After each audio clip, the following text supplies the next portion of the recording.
recapping our flood preparations and the forecasts up until now, and some of the more recent developments that certainly we've been watching very closely.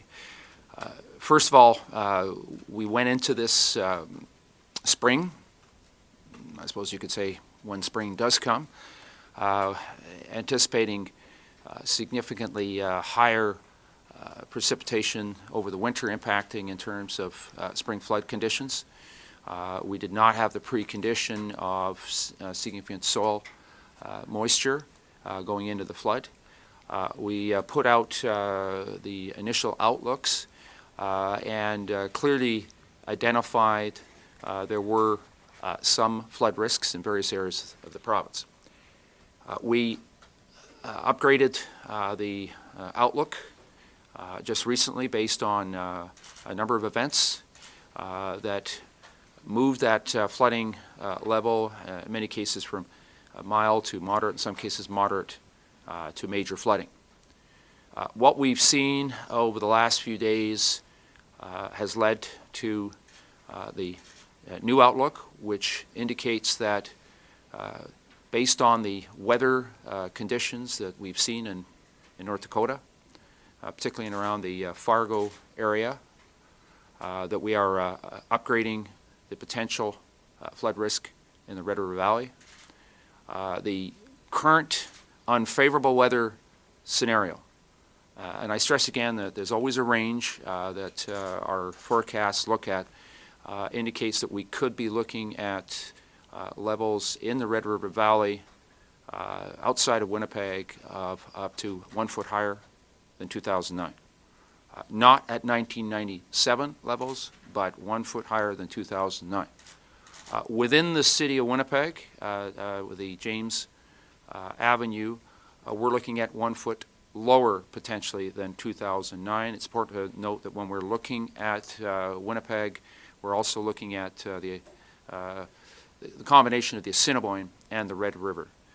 The outlook is unchanged elsewhere in the province, but I want to remind people that we are, as we speak, we are working with the city of Brandon. We put in, on a precautionary basis, the super sandbags. It's important to note that one of the things that we are watching in that area, again, is the potential for a rapid melt. It's not in the forecast, but again, we are preparing for those possibilities. We've been operating all other aspects of our flood protection systems in anticipation of this, but I can't underestimate the degree to which we are taking the developments in North Dakota very seriously. The word unprecedented is a word we've used in Manitoba over the last number of years, certainly in 2011. I think in the U.S. they're using the term uncharted territory. To put in perspective the kind of weather patterns we've seen over the last few days, there are indications in parts of North Dakota they received more snow in one day than had ever been received before in a one-day period. You're seeing areas where the moisture content is equivalent to the moisture content of all of April, all again received in one day. It's important to note, by the way, that as Fargo deals with the challenge they're dealing with, there are some obvious differences. When we're looking at the Red River Valley, we're looking at not just the Red River Valley itself, the Red River, but also the tributaries, which are also factored into our forecast. One of the big differences, of course, is that Fargo is still working on its own version of our floodway. They're actually right now moving towards a $1.8 billion floodway. And you can see the value of the flood protection that we have in place in this kind of a scenario. Once again, the floodway, the portage diversion, the Shellmouth Dam, and the ring dikes are going to play a huge role in protecting communities. As we speak, our emergency measures officials are taking the latest forecast. The latest information, by the way, was received at midnight last night. Philip will provide a detailed outlook, and I really want to thank Philip and his forecasting staff for the quick turnaround. What this means, by the way, is that at a minimum you can look at some of the scenarios we saw in 2009 where we did see evacuations. Even where we have protection of communities through community ring dikes, we're looking at partial closures. The evacuations that we saw in 2009 were in isolated areas. Again, I want to stress in many cases they were precautionary, not involving direct flooding of homes, but they were precautionary because you have to maintain emergency services, but with a likelihood, even a possibility of 1 foot higher than 2009. We're obviously looking at some additional evacuations being necessary as well. We will have that information later in the day. Right now, our staff, both on the MIT side, where we look at the deployment of flood equipment and the situation that it will be there in terms of roads, access, impacts on communities and homes, is going to be working with the Emergency Measures Organization. Later today, we will have a better indication, and certainly by tomorrow we'll be in a position to inform the municipalities that are going to be impacted.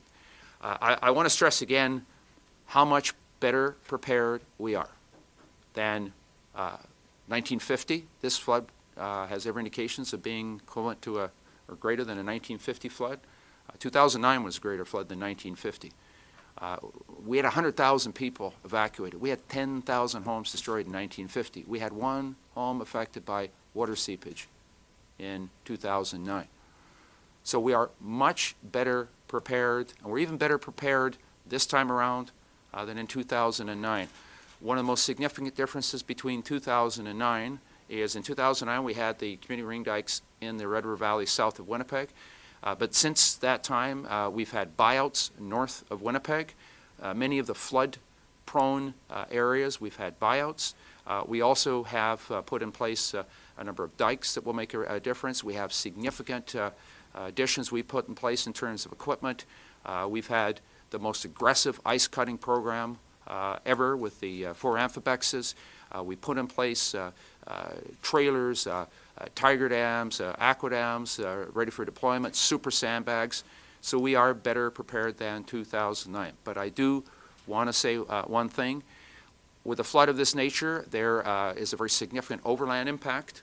There will be implications for transportation, certainly on Highway 75. And again, based on the forecast, we'll have a better sense of that tomorrow because Highway 75 is vulnerable in and around Morris.